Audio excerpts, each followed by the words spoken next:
Hello everyone, today I'm gonna show you how you can make your YouTube channel go viral by using this automation software.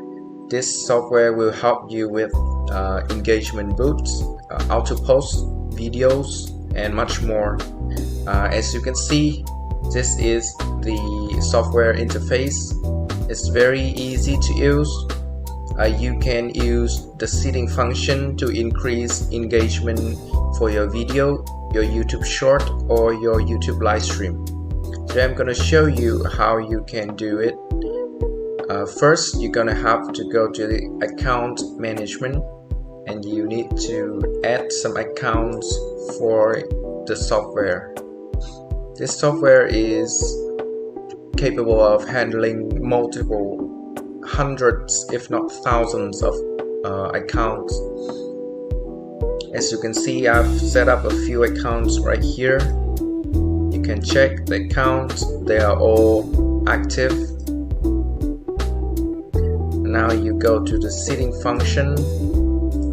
I'm gonna choose seeding live stream.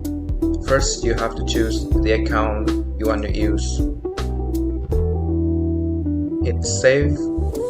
Here are all the live stream configuration you have to set up.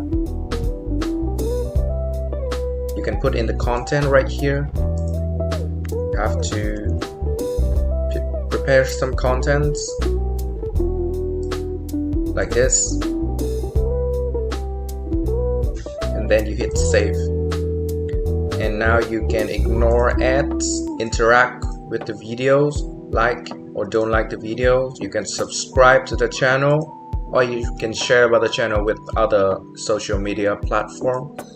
It's very easy to use and it's very effective to boost the engagement and interaction of your YouTube channel. Now you just have to click begin and the software will run automatically like this.